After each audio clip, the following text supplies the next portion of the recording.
morning and welcome to Preserving with Penny Pinching Sue. Today we're going to be making plum jam for an elderly gentleman, and he has had plums that he's frozen at the beginning of the year, and we are going to make this jam from frozen plums. Luckily he has already stoned them, so we don't have to fish out the stones.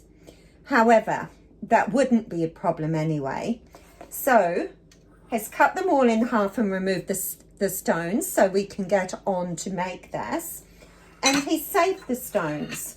Now with plum jam, you can put the stones in with the plums, and I tend to use a little jelly bag.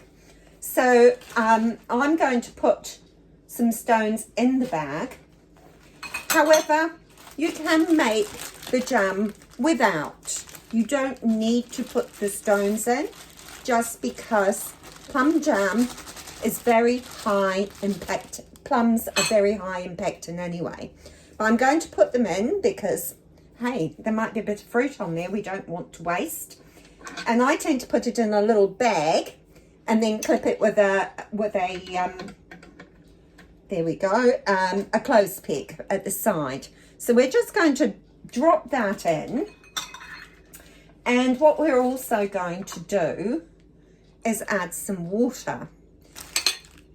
If you don't want to use stones, that's fine, or if you've still left the stones in your plums, that is fine also. If the stones are left in the plums, then come to potting up after it's boiled, the stones will come to the surface and you can use a slotted spoon to remove them. This for me is easier. So we've got the stones. We are going to add 1 1/4 cups of water. Now our plum jam. The plums have stewed up nicely, and now it's time to add the sugar. So I've already weighed out the sugar, and we're going to pour all the sugar in. It's 2 kilos of sugar there. It's a lot of sugar, isn't it? After adding the sugar, we can increase the temperature on the hob and bring that plum jam to a rolling boil. We can take out the stones now, or we can leave them in till later. And you might not have added the stone. Put a little bit in the saucer and leave it for a few minutes to see if the skin forms. Now while we're waiting, I just want you to take a look at the scum forming around the pot. We're going to remove that scum with a slotted spoon because that wouldn't be very nice in our jam. So let's just, while we're waiting, we'll just take away some of that scum. It's actually got a fair bit of scum in here, so we don't really want that in our jam. If you can't get all the scum out, there is a little trick that I'll show you too. Now, I've got some of the scum off, and we're going to look at this and see if it wrinkles. Can you see that little wrinkle? Starting to wrinkle. So that should be around, if we do our thermometer, that should be around 110 centigrade. 220 Fahrenheit. So let's just have a look at the temperature. Okay, I'm not sure if you can see that, but it's up to 220 degrees Fahrenheit, or almost.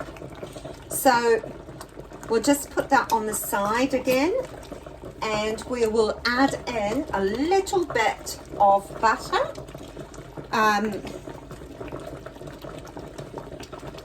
Beautiful butter bowl. So we're just going to add in a little knob of butter, and that can be stirred in, and that will help the scum dissipate. So we'll leave that to just melt. Now, of course, when you're testing your jam, it is boiling hot. Okay, we've removed the jam from the hob, and now we're going to jar it up. So we're just literally going to scoop out our beautiful jam and put it in the jar. Now, I will just show you a couple of jars and then we'll come back to it. So just literally scooping it out and filling up your jars like that. On. Now, it is best just to leave them in their position until the jam has sat. However, it's not, oh yes, that doesn't have one that fits. It's not as essential with jam as it is with jelly, but I like to leave it in place. As you can see, I've made a mess even with a funnel and a nice jug. However, I have my special tea towels for jam making and preserves.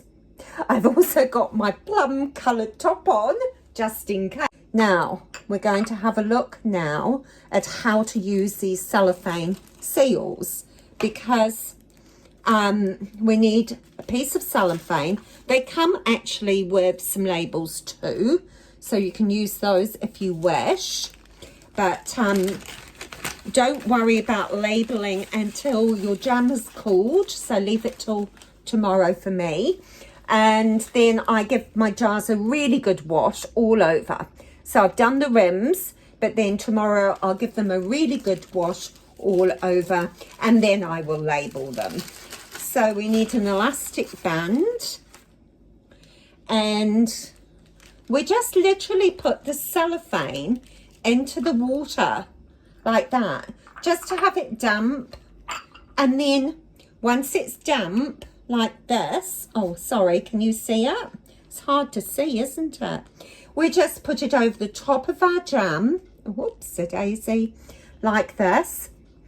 Literally put it over the top and put our elastic band on it, and then it will seal just beautifully. Let's just move that out of the way. So what you will notice after a while is that band will go very taut. Good morning. Our jams are all set, so let's take a look at them. Yesterday it had a little popping up and down. It's sealed and the lid is flat. Okay, these lids, you can hear the difference, but there is no button that's popped down. And here's our jar that we use with the cellophane. It's like a little drum. So if I were to choose which jar to open first, I would use the one with the cellophane, because its shelf stability is a little bit less. So let's open them up and have a look at this beautiful jam. Now, I always use a clean spoon every time I dip into the jam, so we're not introducing any new bacteria. It will just help it to store better. Once the jar is open, we will store it in the fridge. Let's have a little look. Look at that. Is that beautiful? What a beautiful rich colour and consistency. I'm going to put a little bit on a cracker. It's like little toasts, little breakfast toasts. There we go. And how delicious does that look?